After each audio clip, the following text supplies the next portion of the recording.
سب سے پہلے یہ ہے کہ انسان کا جو عقیدہ ہے، گزشتہ سال میں نے عرض کیا تھا کہ انسان کے لیے اصول دین کی معرفت جو ہے، اصول دین پر یقین جو ہے، اصول دین کو باور کرنا، اصول دین کا سمجھنا اور ان پر یقین کرنا جو ہے، یہ سب کے لیے ضروری ہے، اور ان عقائد پر مجموعی طور پر عقیدہ رکھنا جو ہے وہ ضروری ہے۔ اگر اصول دین میں سے کسی ایک اصل کا منکر ہو یا منکر نہ ہو لیکن اس میں شک اور تردید کا شکار ہو، یا اس اصول دین یا اصل دین کے اندر اس میں سے کسی جزئیات کا، مثال کے طور پہ خداوند کریم کی توحید سے متعلق، صفات پروردگار سے متعلق وہ شک اور تردید کا شکار ہو جائے، یا امامت سے متعلق تو عقیدہ رکھتا ہو لیکن جو امامت سے متعلق جو آگے جزیات ہیں، 12 ائمہ کی امامت ہے، ان سے متعلق یا کسی ایک امام کی امامت سے متعلق اگر وہ شک اور تردید کا شکار ہو جائے تو اس کا ایمان جو ہے یہ ناقص ہے۔ یا اسی طرح معاد کے اندر وہ معاد جسمانی کا منکر ہو جائے، قیامت کا منکر ہو جائے۔ تو خلاصہ یہ کہ مختصر، اگر اصول اعتقادات میں سے، عقائد میں سے، اصول دین میں سے کسی بھی ایک اصل کا منکر ہو جائے یا اس میں شک اور تردید کا شکار ہو جائے تو اس کا ایمان ناقص ہے۔ اب اس کے اعمال،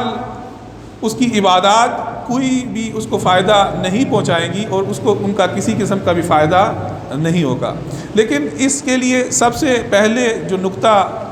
اس کی طرف توجہ ضروری ہے وہ یہ ہے کہ مذہب شیعہ اثنا عشری میں جو اصول دین ہیں، جو عقائد ہیں،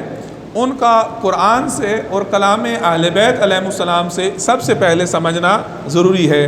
کہ اہل بیت علیہ السلام نے توحید سے متعلق، نبوت سے متعلق، عدل پروردگار سے متعلق، امامت سے متعلق اور قیامت سے متعلق کیا ارشاد فرمایا ہے، اس عقیدے کی کیا تعریف کی ہے اور اس عقیدے کی کیا دلائل ذکر کی ہیں۔ تو ان کا جاننا، ان کی معرفت زیادہ ضروری ہے۔ لیکن کیونکہ ہمارا معاشرہ جو ہے، ہمارا تعلق ایک ایسے معاشرے سے، ایسی سوسائٹی سے ہے کہ جس میں ہمیں دیگر مقاصد فکر کے افراد کے ساتھ زندگی بسر کرنا پڑتی ہے، ان کے ساتھ ہم زندگی بسر کر رہے ہیں، ان کا نقطہ نظر اپنے اصول اعتقادات سے متعلق، اپنے مذہب سے متعلق جو ہے وہ مختلف ہوتا ہے۔ تو اب ان کو اپنا مذہب عزیز ہے، اپنا مکتب عزیز ہے، اپنے مکتب کو وہ سب سے بہتر سمجھتے ہیں، تو لہذا اپنے مکتب کو بہتر سمجھتے ہوئے وہ ہمارے مکتب کے اوپر مختلف اعتراضات، مختلف شبہات، مختلف اشکالات جو ہیں وہ کرتے ہیں۔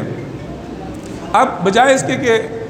سب سے پہلے انسان اصول اعتقادات جو ہیں، اصول دین جو ہیں، ان کی معرفت قرآن سے اور اہل بیت علیہ السلام کے کلام سے سمجھے اور ان کی ادلہ کو انسان جو ہے وہ سمجھے۔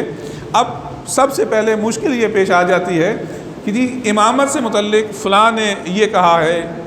توحید سے متعلق فلاں نے یہ کہا، یا امامت سے متعلق فلاں نے یہ اعتراض کیا ہے، غیبت سے متعلق، امام زمانہ اسلام کی ولادت سے متعلق، امام زمانہ اسلام کی غیبت سے متعلق یہ فلاں نے اعتراض کیا ہے، تو اس کا ابھی جواب کیا ہے؟ تو اگر انسان سب سے پہلے، منطقی طریقہ یہ ہوتا ہے کہ سب سے پہلے کسی بھی چیز کی جو تعریف ہے اس کو انسان، اس کا جو اصل منبع اور اس کا ماخذ ہے اس سے انسان اس کو سمجھے۔ تو اصول اعتقادات کو قرآن سے اور اہل بیت علیہ السلام کے کلام سے سمجھنا جو ہے وہ سب سے زیادہ ضروری ہے۔